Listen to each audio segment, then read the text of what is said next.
Hi hello welcome to our channel. This is Pragya. ఈరోజు మనతో BJP రాష్ట్ర నాయకులైన తిరుపతి రెడ్డి గారు మనతో ఉన్నారు. ఆయనతో మాట్లాడేద్దాం. నమస్తే అండి. నమస్తే అమ్మా.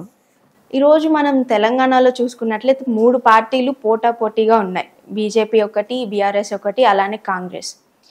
అయితే బీజేపీలో ఉన్న వాళ్ళందరు నాయకులు ప్రజలు ఎంపిక చేసిన వాళ్ళ, లేకపోతే పైన నుంచి కేంద్రం నుంచి ఏదైనా ఒత్తిళ్ళ వల్ల ఎంపిక చేసిన వాళ్ళ అని చాలా మందికి డౌట్ ఉంది. దాని గురించి ఏం చెప్తారు?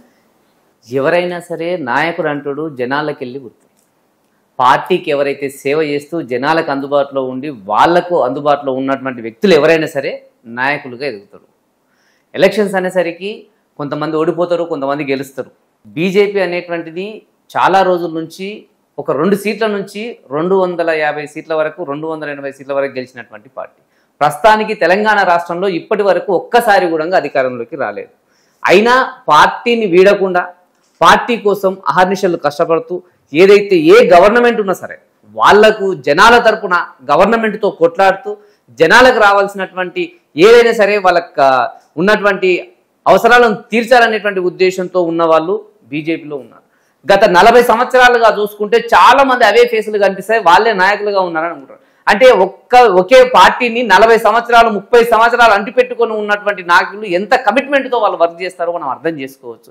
ఇతర పార్టీలో ఉన్నటువంటి వాళ్ళు కూడా ఏ పార్టీ నుంచి ఆ పార్టీకి, ఆ పార్టీ నుంచి ఈ పార్టీకి, అంటే ఒక్క ఎమ్మెల్యే ఉన్నా, 2 ఎమ్మెల్యేలు ఉన్నా, 8 మంది ఎమ్మెల్యేలు ఉన్నా, ఇప్పటి వరకు ఏ ఒక్క ఎమ్మెల్యే కానీ ఏ ఒక్క నాయకుడు కానీ పార్టీలు మారరు. ఎవరన్నా మారిండు అంటే వాడు నాయకుడు అంటే వేరే పార్టీ నుంచి వచ్చి ఇందులో గెలిచి జనాలను మోసం చేసి వాడు పార్టీ మారినోడు ఉంటాడు. కానీ ఈ యొక్క ప్రజలని మోసం చేసి కానీ ఈ యొక్క పార్టీని మోసం చేసినోడు కానీ ఎవడు బీజేపీ కార్యకర్త కాదు, బీజేపీ నాయకుడు అసలుగా ఉండరు. ఖచ్చితంగా నాయకుడు అనేటోడు పైనుంచి కింది వరకు కాదు, కింది స్థాయి నుంచి పైకి పోయినోడు మాత్రమే నాయకుడిగా ఉంటారు ఖచ్చితంగా. అయితే ఈ సందర్భంగా చూసుకున్నట్లయితే బీఆర్ఎస్ నుంచి ఈటెల రాజేంద్ర గారు అయితే బీజేపీలోకి వచ్చారు. సో ఆయన్నే రాష్ట్ర అధ్యక్షులుగా ఎంపిక చేయాలని చాలా మంది పార్టీలో అయితే అనుకుంటూ ఉన్నారు. కాకపోతే ఇంకొంతమంది లాయాలిటీ పర్సన్స్ ఎప్పటి నుంచో బీజేపీలోనే ఉన్నారు. వాళ్ళని చూస్ చేసుకుంటారా, లేకపోతే బీఆర్ఎస్ నుంచి వచ్చిన ఈటెల గారిని ఎక్స్పీరియన్స్ పరంగా చూస్ చేసుకుంటారా అనేది ఒక క్వశ్చన్ మార్క్ ఉంది. దాని మీద ఏం చెప్తారు? యాక్చువల్గా ఇప్పుడు అధ్యక్షుడు అనేసరికి అధ్యక్షుడు అనే వాళ్ళు ఎవరైతే పార్టీని సిస్టంలో ప్రకారం నడిపిస్తారు, ఎవరైతే పార్టీకి కట్టుబద్దుగా ఉంటాడు, ఎవరైతే పార్టీలో ఉన్నటువంటి నాయకులకు, కార్యకర్తలకు, జనాలకు అనుసంధానంగా ఉండి పార్టీ కార్యక్రమాలను నిర్వహించగలుగుతారో వాళ్ళనే పార్టీ నాయకులుగా కేంద్ర పార్టీ అనేటువంటిది ఒక సిస్టమ్ ప్రకారం ఎంచుకుంటుంది. ఖచ్చితంగా ఈ సిస్టంలో ఉన్నటువంటి చాలా మంది అధ్యక్షునికి పోటీ పడతారు. అది ఈటెల రాజేందర్ గారు కావచ్చు, డికే అన్నమ్మ గారు కావచ్చు, రామచంద్రరావు గారు కావచ్చు. ప్రస్తుతానికి రామచంద్రరావు గారు ఆల్రెడీ ఎన్నిక అయిపోయింది. అందరు ఏమనుకుంటున్నారంటే ఈటెల రాజేందర్ గారిని వేసేది ఉండే ఈటెల రాజేందర్ చాలా మంది మీడియా మిత్రులు కానీ, చాలా మంది ఉన్నటువంటి కార్యకర్తలు కానీ, ఇంకా కొంతమంది బీసీ నినాదం నడుస్తుంది కాబట్టి ఆ ఉద్దేశంతోనే ఉన్నారు.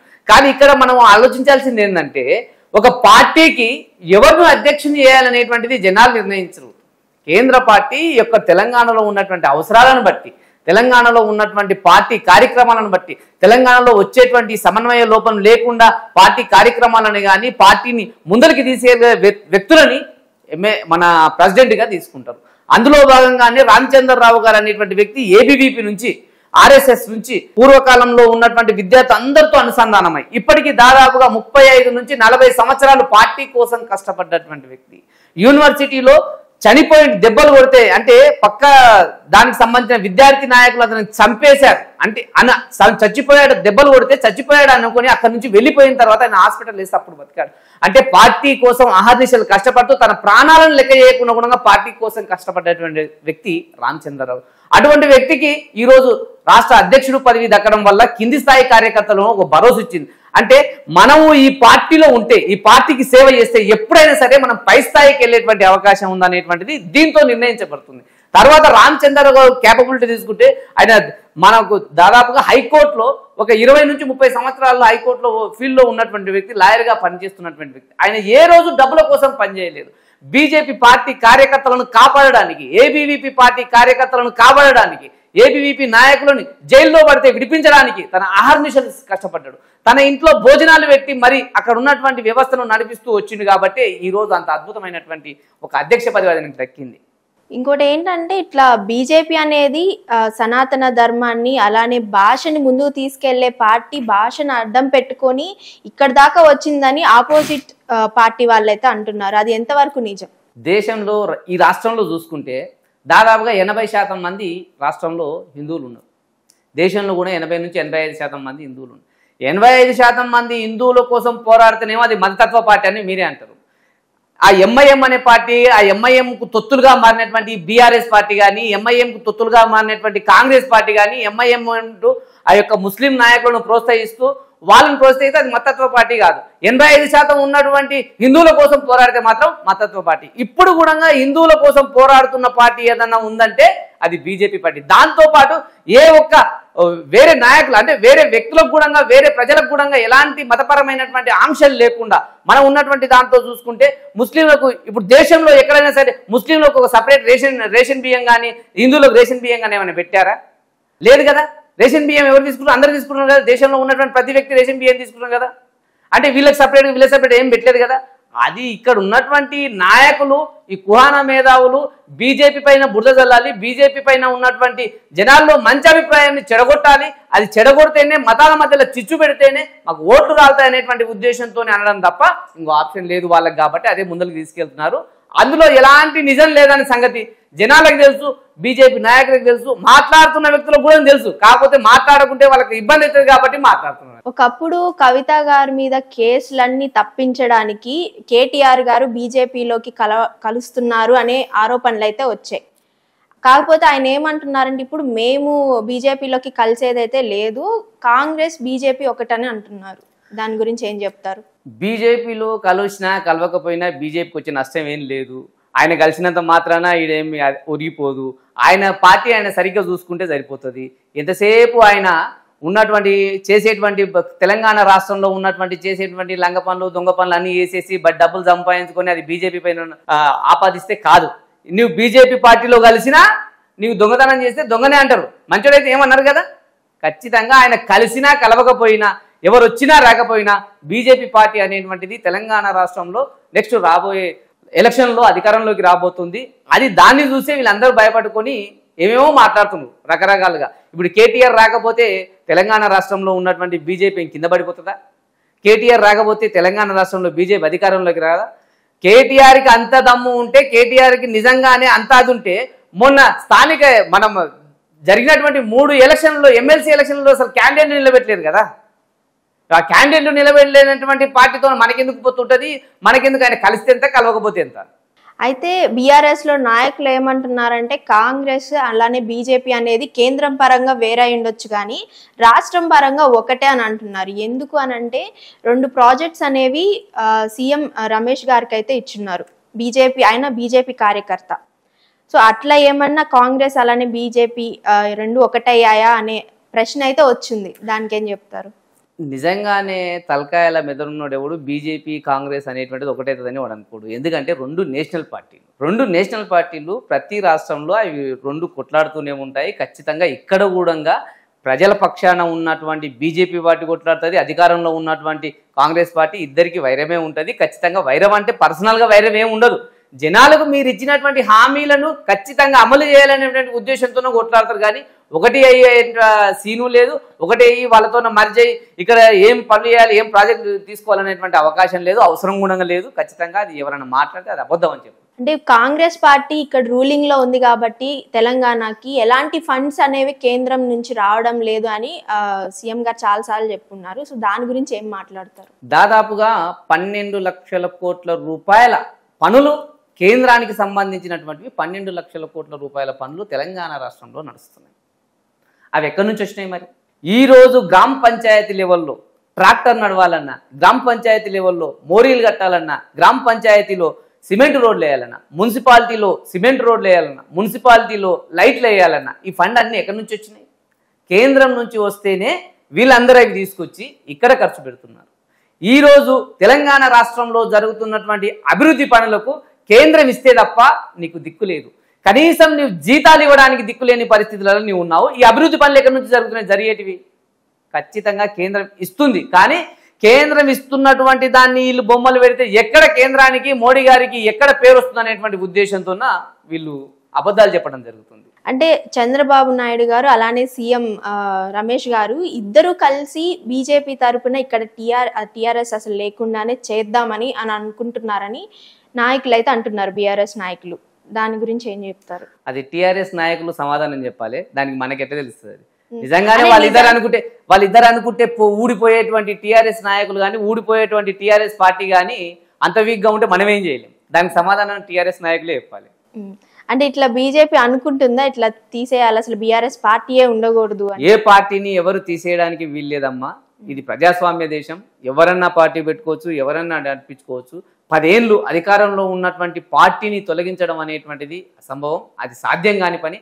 కానీ అక్కడ ఉన్నటువంటి వ్యవస్థలలో వాళ్ళు కొట్టుకొని వాళ్ళు చీలిపోయి రకరకాలైనటువంటి వ్యక్తులలో రకరకాలైన పార్టీలో మర్జ్ అయితే మనమేం చేయలేం దాన్ని. అది టీఆర్ఎస్ నాయకులు సంబంధించినటువంటి విషయం, వాళ్ళు ఆలోచించాల్సిన విషయం. అది ఒకప్పుడు బీజేపీ ధరలు పెరుగుతుందని చెప్పి ధర్నాలు చేసిన సందర్భాలు ఉన్నాయి. అయితే ఇవాళ డీజిల్ రేట్స్ అయి ఉండొచ్చు కానీ, కరెన్సీ రేట్స్ ఏదైనా కానీ ఏం మాట్లాడడం లేదు. అంటే కేంద్రం నుంచి వచ్చినవనా లేకపోతే ఏంటి అని ప్రశ్న ఉంది.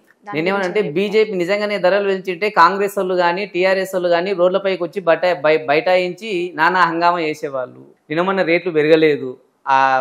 పెరగని కారణంగా పెరిగినప్పుడు ఎందుకు పెరిగినాయి, పెరిగినప్పుడు ఎందుకు పెరగలేదు? ఆ సిస్టమ్ అనేటువంటిది ఎకనామికల్ సిస్టమ్ అనేటువంటిది బ్యాలెన్స్ సిస్టమ్తోన ఆధారపడి ఉంటుంది. ఖచ్చితంగా 100% జనాలపైన భారం మోపకుండా ఉండడానికే బీజేపీ గవర్నమెంట్ కానీ మోడీ గారు ప్రయత్నిస్తారు. ఎటువంటి పరిస్థితులలో పెరగవు, ధరలు పెరగవు. అంటే ఇప్పుడు సీఎం రమేష్ గారికి ఇచ్చింది కదా ప్రాజెక్ట్ అనేది, 2 ప్రాజెక్ట్స్, అమృత ప్రాజెక్ట్ అని, అలానే రోడ్ కి సంబంధించిన ప్రాజెక్ట్స్ అనేవి ఆయనకి ఇచ్చింది. సో దానికి గల కారణాలు ఏమై ఉండొచ్చు? ప్రాజెక్ట్స్ అనేటువంటివి ఒకటండి. ప్రాజెక్ట్స్ అనేటువంటివి ఏ విధంగా ఉంటాయంటే నీవు అడిగితేనో నేను అడిగితేనో ఇంకెవరు అడిగితేనే పోయి ఇచ్చేటివి కావాలి. దానికి ఒక సిస్టమ్ ఉంటుంది, దానికి దాఖలు చేసేటువంటి సిస్టమ్ ఉంటుంది. అందులో ఆ డిప్లో కానీ ఎవరైతే తక్కువ బడ్జెట్ వేస్తే, ఇప్పుడు ₹1 కోటి బడ్జెట్ ఉంది, ఆ ₹1 కోటి పనికి ఎవరైతే తక్కువ స్థాయిలో మేము పని చేయగలుగుతాము, ఈ క్వాలిటీతోనే ఈ పని చేయగలుగుతాము, ₹1 కోటి ప్రాజెక్టుకు మేము 90 లక్షల్లోనే ఈ పని చేయగలుగుతామని ఎవడన్నా అనుకుంటే వాళ్ళకి ఆ ప్రాజెక్ట్ అప్పచెప్తుంది. సీఎం రమేష్ గారికి ఇంట్లో ఉన్నటువంటి వ్యక్తిని పిలిచియలే, ఆయన కష్టపడ్డాడు, ఆ ప్రాజెక్ట్ వచ్చినాయి. అనుకోకుండా ఆయన బీజేపీలో ఉండడం వల్ల ఇటువంటి పుకార్లు వస్తున్నాయి అంతే తప్ప ఎవరు ఇస్తేనో ఎవరు తెస్తేనో అవి రావు. చాలామంది పోటీదారులు ఉంటారు, పోటీ పెడతారు. ఆ పోటీలో ఆయన విన్ అయిండు. ఆ పోటీలో ఆయన తక్కువగా ఈ బడ్జెట్లో నేను చేస్తానని చెప్పిండు. ఆ ప్రాజెక్ట్ని ఓ 10,000 కోట్ల ప్రాజెక్ట్ ఉంటే నేను 9,000 కోట్లకే చేస్తానన్నప్పుడు కేంద్రం ఏం చేస్తుంది, అక్కడ ఉన్నటువంటి అధికారులు ఏం చేస్తారో, అధికారులు ఏం చేస్తారంటే వాళ్ళకు బడ్జెట్ తక్కువగా ఎవరైతే చేస్తారో వాళ్ళకు బడ్జెట్ తక్కువగా చేసే వాళ్ళకు ఆ ప్రాజెక్ట్ అప్పచెప్తారు. సీఎం రమేష్ గారు కూడా అదే విధంగా వచ్చినాయి. కానీ తీసుకొచ్చి కూర్చోబెట్టి ఆయన చేతిలో లెటర్ పెట్టి ఆయనకి ఇచ్చిన ప్రాజెక్టులు కావాలి. ఇదంతా ఎవరైతే కాంగ్రెస్ నాయకులు కానీ ఎవరైతే ఈ యొక్క మేధావులు, ఈ యొక్క మన బీఆర్ఎస్ మేధావులు ఉంటారు కదా, వీళ్ళందరూ ఏమంటారు బురదలాలనేటువంటి ఉద్దేశంతోనే ఎవరు ఎవరికి అప్పనంగా ఏది ఇవ్వరు. ఖచ్చితంగా కష్టపడ్డాడు కాబట్టి ఆయన తక్కువ బడ్జెట్లో చేస్తానని చెప్పిండు కాబట్టి ఆ బడ్జెట్ కోసం ఆయనకి ఇచ్చింటారు అంతే. అండ్ బీజేపీలో ఒక వ్యక్తి బయటకు వెళ్ళిపోయారు, బాగా పవర్ఫుల్గా ఉన్న వ్యక్తి రాజా సింగ్, ఆయన బయటకు వెళ్ళిపోయారు. దానికి గల కారణాలు ఏంటి? ఇప్పుడు ఆయనకి ఏమైందంటే హిందుత్వంతో మంచి పేరున్నటువంటి వ్యక్తి రాజా సింగ్. పర్సనల్గా నాకు కూడా చాలా ఇష్టం. బీజేపీలో ఉన్నటువంటి వ్యవస్థలో ఆయన చాలా మటుకు పనిచేసింది. దాదాపుగా 3 సార్లు ఎమ్మెల్యేగా గెలిచిండు. బీజేపీ పార్టీ నుంచి ఎమ్మెల్యేగా గెలిచిండు 3 సార్లు అనుకుంటా. ఈ 3 సార్లు గెలిచినప్పుడు కూడా బీజేపీ నుంచే గెలిచింది కాబట్టి బీజేపీ పైన ఆయనకు అభినాభావ సంబంధం ఉంది. బీజేపీలో ఆయనకు అనుబంధం కూడా ఉంటుంది ఖచ్చితంగా. ఇప్పుడు ఆయన వెళ్ళిపోవడానికి కారణం ఏందనేటువంటి విషయాన్ని రాజా సింగ్ గారిని అడగాలి. ఆయన మీడియాలో చెప్పిన దాని ప్రకారం నాకు ఇక్కడ ఇబ్బందిగా ఉంది, నన్ను మాట్లాడనిస్తలేరు, ఎదగనిస్తలేరు అనే అంశంలో ఉన్నారు. కానీ ఆయన రాజీనామా అనేటువంటిది ఆయన పర్సనల్ విషయం. పార్టీకి నేను ఎందుకు రాజీనామా చేస్తున్నాను అనేటువంటిది ఆయన అడగాల్సిన విషయం. ఆయన రాజీనామా చేయడం అనేటువంటిది నిజంగానే నాకు బాధ, అంటే ఒక కార్యకర్తగా నాకు బాధగానే ఉంది. ఒక పర్సనల్ వ్యక్తి, ఒక మంచి నాయకుడు మన దాంట్లో నుంచి వెళ్ళిపోతే ఖచ్చితంగా బాధనే అనిపిస్తే నాకు కూడా బాధగానే ఉంది. మళ్ళీ తిరిగి వచ్చే అవకాశాలు ఉన్నాయని అంటున్నారు. ఖచ్చితంగా అది ఆయన ఇష్టం. మనం అంటే తిరిగి వచ్చినప్పుడు దాన్ని స్వీకరించాల్సిన బాధ్యత ఎవరికంటే రామచంద్రరావు గారికి కానీ పైన ఉన్నటువంటి నాయకులకు కానీ ఉంటుంది. అది మన పరిధిలో లేనటువంటిది. అయితే కాంగ్రెస్ గవర్నమెంట్ అనేది ఇప్పటి వరకు ఎలాంటి డెవలప్మెంట్ తెలంగాణలో చేయలేదని చాలా మంది అంటున్నారు. బీజేపీ వాళ్ళ అయ్యుండొచ్చు, బీఆర్ఎస్ వాళ్ళ అయ్యుండొచ్చు. అంటే నిజంగానే ఎలాంటి డెవలప్మెంట్స్ చేయలేదా కాంగ్రెస్? కాంగ్రెస్ అనేటువంటిది డెవలప్మెంట్ చేస్తుంది. కానీ ఆయన డెవలప్మెంట్ చేసే కన్నా ముందు ఆయన ఇచ్చినటువంటి హామీలను నెరవేర్చండి అని చెప్తున్నా. ఈ డెవలప్మెంట్ అనేటువంటిది కేంద్రం నుంచి వచ్చినటువంటి దాంట్లో ఎట్లుంటుందంటే 60-40, 40-60, 80-20 ఈ రేషియోలో తెలంగాణ గవర్నమెంట్కు కేంద్ర గవర్నమెంట్కు ఈ విధమైనటువంటి రేషియోలో ఫండ్స్ రిలీజ్ అవుతుంటాయి. మనం ఫండింగ్ అనేటువంటిది చేయకుంటే రాష్ట్రానికి వచ్చేటువంటి కేంద్రం నుంచి రాష్ట్రానికి వచ్చేటువంటి ఫండింగ్ కూడా క్యాన్సిల్ అయిపోతుంది. ఆ క్యాన్సిల్ అనేటువంటిది ఎందుకు చాలా మటుకు ఫండింగ్ క్యాన్సిల్ అయిపోతుంది. ఎందుకు క్యాన్సిల్ అవుతుందంటే ఇక్కడ నుంచి మన రాష్ట్రం నుంచి వచ్చేటువంటి బడ్జెట్ దానికి సరిపోవడం లేదు, వీళ్ళు ఇవ్వడం లేదు కాబట్టి వచ్చినవి క్యాన్సిల్ అయిపోతాయి. ఇదే విధంగా నీవు ఏదైతే ఫ్రీ హామీలు ఇచ్చావో, ఏదైతే 6 గ్యారంటీలు ఇచ్చావో, 6 గ్యారంటీలో నీవు ప్రతి ఒక్కటి జనాలకు చేరవేసే విధంగా ప్రయత్నించాలి, జనాలకు చేరవేయాలి. ఖచ్చితంగా నీవు ఆ హామీల పేరు చెప్పుకొని నీవు అధికారంలోకి వచ్చావు కాబట్టి ఆ అధికారంలోకి వచ్చినందుకు నీవు ఈ యొక్క జనాలకు చేయాల్సిన బాధ్యత ఉందని బీజేపీ అనేటువంటి పార్టీ వాళ్ళని క్వశ్చన్ చేసి అడుగుతుందంటే, ఈ క్వశ్చన్ చేసి అడగడం వల్ల వీళ్ళ అనవసరమైనటువంటి ప్రాపగండా సృష్టిస్తుంది. ఈ క్వశ్చన్ చేయడంలో జనాల తరపు నుండి మనం కొట్లాడుతున్నాం కాబట్టి, జనాలు మనకు దగ్గర అవుతున్నారు కాబట్టి, ఎక్కడ దగ్గర ఇబ్బంది పడతారో, ఎక్కడ దగ్గర మాకు ఎలక్షన్లో మాకు మళ్ళీ దెబ్బ పడుతుంది అనేటువంటి ఉద్దేశంతో అనవసరమైనటువంటి ప్రాపగండా సృష్టించుకొని వాళ్ళు ముందరికెళ్తున్నారు. ఇంతకు ముందు బీఆర్ఎస్ అలానే బీజేపీ పార్టీలు జనాలకి ఎలాంటి అభివృద్ధి అంటే వాళ్ళు కోరుకున్న అభివృద్ధి చేయలేదు అనే కదా కాంగ్రెస్ ని ఎంచుకున్నారు.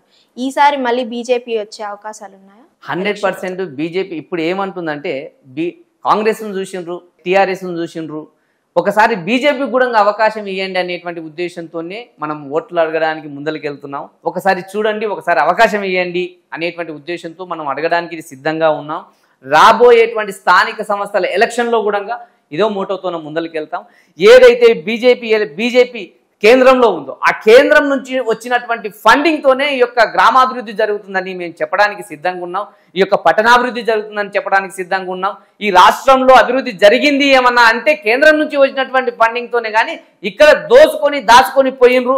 ఇప్పుడు వచ్చిన వ్యక్తి కూడా దోసుకొని దాచుకోవడానికి ప్రయత్నిస్తుండు. ఏమైనా అభివృద్ధి జరిగిందంటే అక్కడి నుంచి వచ్చినటువంటి ఫండింగ్తోనే జరిగిందని చెప్పి ఓట్లు అడగడానికి మేము సిద్ధంగా ఉన్నాం. ఖచ్చితంగా స్థానిక సంస్థల్లో కానీ, వచ్చేటువంటి మున్సిపాలిటీ ఎలక్షన్స్లో కానీ, వచ్చేటువంటి గ్రేటర్ హైదరాబాద్ ఎలక్షన్లో కానీ బీజేపీని ఆశీర్వదించడానికి జనాలు సిద్ధంగా ఉన్నారు.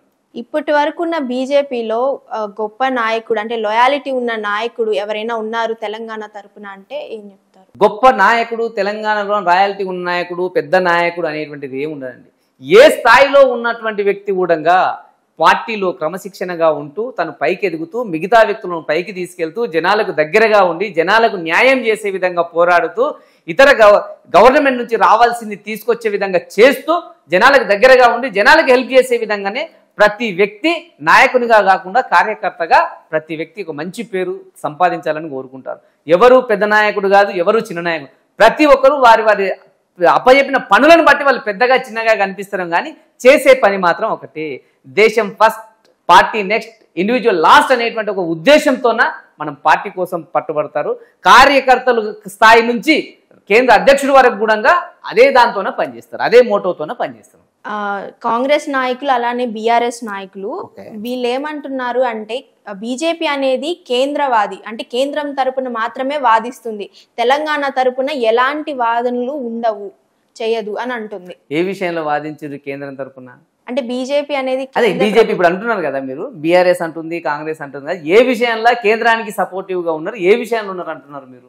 అన్ని ప్రతి విషయంలో ప్రజలకు సపోర్టివ్ గా ఉంటారు కానీ ఏ పార్టీకి కానీ, ఏ నాయకునికి కానీ, ఏ రాష్ట్రానికి కానీ, ఏ కేంద్రానికి కానీ సపోర్టివ్. పార్టీ కార్యకర్త అనేటోడు ఎట్లుంటాడంటే అనుసంధానంగా పార్టీ కార్యక్రమాలకు ప్రజలకు సేవ చేసేదానికి అనుసంధానంగా ఉంటారు. వీళ్ళు అనుకున్నట్లు, వీళ్ళు చెప్తున్నట్లు వాళ్ళ పార్టీ నాయకుల్లాగా, వాళ్ళ పార్టీ కార్యకర్తల్లాగా ఉండరు.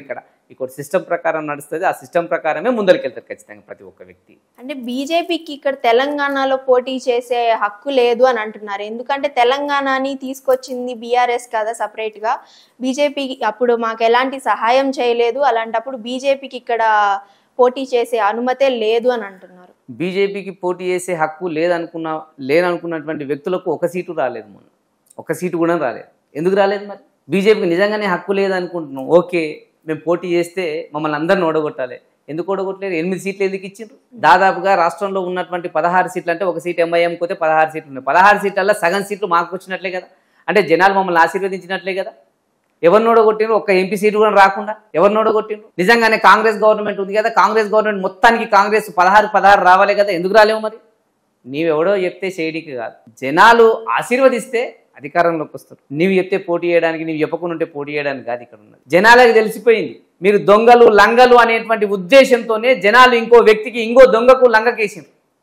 వీళ్ళు కాకుండా నెక్స్ట్ వచ్చే వాళ్ళు మంచోళ్ళు అయి ఉండాలి, ఆ మంచోళ్ళు ఎవరన్నా ఉండరు అంటే అది బీజేపీలో ఉండరు, ఆ బీజేపీకే ఓటేయాలనేటువంటి ఉద్దేశంతోనే నెక్స్ట్ వచ్చే ఎలక్షన్లో ఖచ్చితంగా వాళ్ళు బీజేపీకి పట్టం కట్టాలని ఎదురు చూస్తున్నారు జనాలు. అంటే ఇదంతా కూటమి ప్రభుత్వం అక్కడ ఆంధ్రాలో చేస్తున్న డెవలప్మెంట్స్ వల్ల అని అంటారా? అంటే బీజేపీ కూడా రావాలి తెలంగాణలో అని అనుకోవడం. కూటమి ప్రభుత్వం దాదాపుగా 18 రాష్ట్రాల్లో ప్రభుత్వం ఉంది. ప్రతి రాష్ట్రంలో డబుల్ ఇంజన్ సర్కార్ రావాలనేటువంటి ఉద్దేశంతోనే ముందరికెళ్తాం. తెలంగాణ రాష్ట్రంలో కూడా అభివృద్ధి పనులతో పాటు ఈ యొక్క కాంగ్రెస్ చేస్తున్నటువంటి పనులను, బీఆర్ఎస్ ఆల్రెడీ చేసినటువంటి పనులను ఎండగట్టి ఖచ్చితంగా జనాలకు దగ్గరై వచ్చే ఎలక్షన్లో మేము గెలుస్తామని చెప్తున్నాం. అసలు చంద్రబాబు నాయుడు గారికి అలానే పవన్ కళ్యాణ్ గారికి నరేంద్ర మోడీ గారికి ఉన్న అంటే ఆ కూటమికి సంబంధించిన అనుబంధం ఎలా ఉంటుంది? ఇప్పుడు ఎలక్షన్కు సంబంధించి ఒక తీరు నడుస్తుంటుంది. మనకు ఎంపీ ఎలక్షన్స్లో బీజేపీకి వచ్చిన ఓట్లు కాంగ్రెస్కి రాలేవు. తెలంగాణ రాష్ట్రంలో 8 వచ్చినాయి. తెలంగాణ రాష్ట్రంలో అదే అసెంబ్లీ ఎలక్షన్లకు పోయేసరికి కాంగ్రెస్ గవర్నమెంటు ఏర్పడ్డది ఇక్కడ. అంటే ఎలక్షన్కు వాళ్ళు కలిసిన తీరు అంటే అక్కడ ఉన్నటువంటి పరిస్థితులను దృష్ట్యా వాళ్ళందరూ కలిస్తేనే జనాలకు మంచి చేసేటువంటి ఒక ప్రభుత్వం వస్తుందనేటువంటి ఉద్దేశంతో అక్కడ కలవడం జరిగిందంటే ఎవరికి పర్సనల్ ఒపీనియన్స్ కానీ పర్సనల్ లాభాలు కానీ ఏమీ ఉండవు. పార్టీ డెవలప్మెంట్ అనేటువంటిది జరగాలి, జనాలకు మంచి జరగాలి అనేటువంటి ఉద్దేశంతోనే ఎవరైనా ముందరికెళ్తారు. కానీ పర్సనల్గా నాకు లాభం చేకూరుతుంది మోడీ గారు కలిస్తే, నాకు లాభం చేకూరుతుంది పవన్ కళ్యాణ్ గారు ఇస్తే, నాకు లాభం చేకూరుతుంది చంద్రబాబు నాయుడు కలిస్తే అనేటువంటి ఉద్దేశం ఏమీ ఉండదు. వాళ్ళందరూ కలిసి కట్టుగా పనిచేస్తే గవర్నమెంట్ వస్తుంది అనేటువంటిది ఒక స్ట్రాటజీతో ముందరికెళ్ళిండ్రు. ఖచ్చితంగా అది రీచ్ అయ్యింది. అక్కడ లాస్ట్ అండ్ ఫైనల్ క్వశ్చన్, ఇప్పటి వరకు బీజేపీ ఏం చేసింది డెవలప్మెంట్స్ అనే ప్రజలు అడిగితే ఏం చెప్తారు? బీజేపీ గవర్నమెంట్ అనేటువంటిది ఏం చేసింది అని కాదు, ఏం చేయలేదు అని అడగాలి. ఇప్పటికీ చెప్తున్న గ్రామాల్లో ఉన్నటువంటి సీసీ రోడ్లు, గ్రామాల్లో ఉన్నటువంటి డబుల్ బెడ్రూమ్లు, గ్రామాల్లో ఉన్నటువంటి మురుగు కాలువలు, గ్రామాల్లో ఉన్నటువంటి లైట్లు, ఇవన్నీ కేంద్ర ప్రభుత్వం చేసినటువంటివి. ఈరోజు గ్రామాల్లో చెత్త తీసుకొని పోయేటువంటి ట్రాక్టర్లకు కూడా కేంద్ర ప్రభుత్వ నిధులతోనే తెచ్చింది. ఈరోజు శ్మశాన వాటికలు కూడా కేంద్ర ప్రభుత్వం నిధులతో కట్టినటువంటివి. అంటే ఒక గ్రామంలో అవసరమైనటువంటి వ్యక్తికి, ఒక పట్టణంలో అవసరమైనటువంటి ప్రతి అవసరము వాళ్ళు చేసినటువంటి ఫండింగ్తోనే, వాళ్ళు చేసినటువంటి అభివృద్ధితోనే సాధ్యమైంది తప్ప రాష్ట్రం నుంచి ఇంతవరకు 10 నుంచి 11 సంవత్సరాలు అయింది. 10 సంవత్సరాల తర్వాత సర్పంచ్ ఎలక్షన్లు జరగలేవు. ఈ సర్పంచ్ ఎలక్షన్ జరగకన్నా ముందు కూడా రాష్ట్రం నుంచి ఏ ఒక్క డబ్బులు మన గ్రామ పంచాయతీ ఖాతాలో లేవు, మున్సిపాలిటీ ఖాతాలో లేవు. కేంద్రం నుంచి వచ్చేటువంటి డబ్బులను డైరెక్ట్గా మీరు వాడుకుంటున్నారు, రాష్ట్రాలు వాడుకుంటున్నాయి, తెలంగాణ రాష్ట్రం వాడుకుంటుంది అనేటువంటి ఉద్దేశంతోన డైరెక్ట్గా వాళ్ళకి వేయాలి, ఎవరికి గ్రామ పంచాయతీ ఖాతాలో వేయాలనేటువంటి ఉద్దేశంతో ఆ గ్రామ పంచాయతీ ఖాతాల్లో కూడా తీస్తే అప్పుడున్నటువంటి టీఆర్ఎస్ గవర్నమెంట్ దాన్ని కోర్టుకి ఆపింది. అంటే ఈ యొక్క ఫండింగ్ అంటే అభివృద్ధి కోసం వేస్తున్నటువంటి ఫండింగ్ వీళ్ళు వేరే దిక్కులకు మళ్లించి జేబులు నింపుకునేటువంటి ఉద్దేశంతో చేసినటువంటి పనులకు కూడా కేంద్రం అప్పుడు సహకరించింది. వీళ్ళు చేస్తున్నటువంటి ప్రతి పనికి కేంద్రం డబ్బులు ఇస్తే తప్ప దిక్కులేదు. ఇప్పుడానికి తెలంగాణ రాష్ట్రంలో ఇప్పుడు కూడా కేంద్రం ఇస్తే తప్ప నీకు దిక్కులేదని చెప్తున్నాం. ఎందుకు గెలిపించాం నాయన అని అనుకుంటున్నది కింది స్థాయి జనాల్లో. గ్రామాల్లో మున్సిపాలిటీలోకి వెళ్తే మిమ్మల్ని ఎందుకు గెలిపించిన ఆయన అనుకుంటున్నాం. ఒక్కసారి వెళ్ళి కింది స్థాయిలో వెళ్ళి చూస్తే అర్థమవుతుంది. అభివృద్ధి అనేటువంటి జరిగిందంటేనే కేంద్రం నుంచి వచ్చినటువంటి నిధులతోనే జరుగుతుంది. ప్రతి అభివృద్ధి, ప్రతి రోడ్డు, ప్రతి మురికి కాలువ, ఈరోజు ఆత్మగౌరవం కోసం కొట్టుకున్న మన బాత్రూములు కూడా కేంద్ర గవర్నమెంట్ ఇచ్చినటువంటివి. అంటే ఇటువంటి పరిస్థితులలో కేంద్రం మీద బురద జల్లడం తప్ప ఏమీ చేతగానటువంటి వ్యక్తులు మన రాష్ట్రంలో ఉన్నారని అర్థమైపోతుంది. యాక్చువల్గా మన ఇప్పుడు ఉన్నటువంటి దాంట్లో ఈ బీసీ రిజర్వేషన్ దానిపైన 5, 6, 7 కేంద్రానికి అది ఢిల్లీకి వెళ్ళి అక్కడ చేయాలని చూస్తున్నారు. ఇది కాంగ్రెస్ గవర్నమెంట్ ఇక్కడ బీసీ నాయకులందరినీ తీసుకెళ్లి ఢిల్లీలో జంతర్ మంతర్లో ధర్నా చేయాలని చూస్తున్నారు.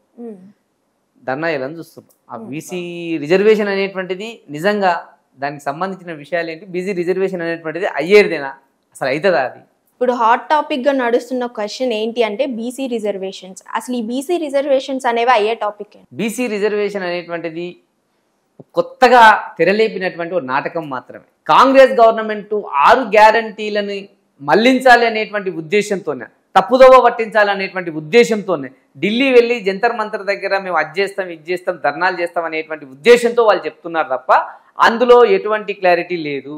ఈ యొక్క బీసీ రిజర్వేషన్ 42% బీసీలకు ఉన్నటువంటి బీసీలకు మేము ఇస్తున్నాం అన్నటువంటి రిజర్వేషన్లో 10% ఈ యొక్క మైనార్టీలు ముస్లింలకు ఇచ్చేయడం జరిగింది. బీసీలో ఈ యొక్క ముస్లిం మొత్తాన్ని బీసీలో కలపడం జరిగింది. ఈ బీసీలను తీసుకొచ్చి ఈ యొక్క ముస్లింలను తీసుకొచ్చి బీసీల నెత్తిపైన కూర్చోబెడుతున్నాడు. ఈ 32% నేను బీసీలకు ఇచ్చి మిగిలిన 10% మైనార్టీ ముస్లింలకు ఇస్తామన్నాడు. దానికి బీజేపీ అనేటువంటిది వ్యతిరేకిస్తుంది. మతపరమైనటువంటి రిజర్వేషన్లు రాజ్యాంగంలో ఉండకూడదని రాజ్యాంగంలో లెక్కించబడ్డది. రెండోది 50%కి సంబంధించినటువంటిది ఒక స్లాబ్ ఉంది. 50% మించకూడదు రిజర్వేషన్లు అనేటువంటిది రాజ్యాంగంలో ఉంది. ఈ రెండింటి దృష్ట్యా మీరు పెట్టినటువంటి 42% ఏదైతే ఉందో బీసీ రిజర్వేషన్ ఏదైతే ఉందో అది రాదు అనేటువంటిది మేధావులు చెప్తున్నటువంటి విషయం. అయినా నేను ఎలక్షన్లో ఇచ్చాను, ఖచ్చితంగా ఇప్పుడు అదే చేస్తాను, నేను ఢిల్లీలో పోయి జంతర్ మంతర్ దగ్గర పండుకుంటా పొల్లాడతా అంటే ఎవడేం చేస్తాడు? ఎవడేం చేయలేడు. ఖచ్చితంగా నీ ఉన్నటువంటి దాని స్లాబ్ ప్రకారము నీ ఉన్నటువంటి దాంట్లో ఇంతకుముందుకు కాంగ్రెస్ గవర్నమెంట్ ఉన్నప్పుడే బీసీలకు 25% ఇచ్చింది. ఇప్పుడు కూడా 25% నడుస్తుంది. ఇప్పుడు ఏం చేస్తున్నావు? అందులో ఒక 5% పెంచినావు అంటే 30% పెంచుతావు. 30% నుంచి మిగతాది ఎవరికి పోతుందా అంటే మళ్ళీ మన ముస్లిం మైనార్టీలకే పోతుంది. ఈ మైనార్టీలకు ఇచ్చేటువంటిది వాళ్ళు ఉన్నారు, ఆర్థికంగా ఉన్నారు, ఓబీసీ పరంగా వాళ్ళకి వచ్చేది వస్తుంది, ఎకనామికల్ బ్యాక్వర్డ్ క్లాస్ కింద వాళ్ళకి వచ్చేది వస్తుంది. కానీ 56% ఉన్నటువంటి బీసీలకు మొత్తం రిజర్వేషన్ ఇప్పించండి, ఇవ్వండి అనేటువంటి ఉద్దేశంతోన మా నాయకులు మాట్లాడుతున్నాం, మేము మాట్లాడుతున్నాం. ఇక్కడ ఈ యొక్క 6 గ్యారంటీలు మేము నెరవేర్చలేదు. రాబోయే స్థానిక ఎలక్షన్స్లో మాకు ఓట్లు పడవు, మేము ఏదో ఒకటి చేసి ప్రాపగండ చేసి ఈ యొక్క బీసీ ఓట్లను ఈ యొక్క మైనార్టీ ఓట్లను దండుకోవాలనేటువంటి ఉద్దేశంతోన ఇదంతా ప్రాపగండ సృష్టిస్తున్నారు తప్ప ఇందులో అయ్యేది లేదు, పోయేది లేదు. నువ్వు ఎలక్షన్లు పెట్టే శాతగాక ఎలక్షన్లు పెడితే ఓడిపోతామని భయపడి ఇవన్నీ ముందలేసుకొని కూర్చున్నావు.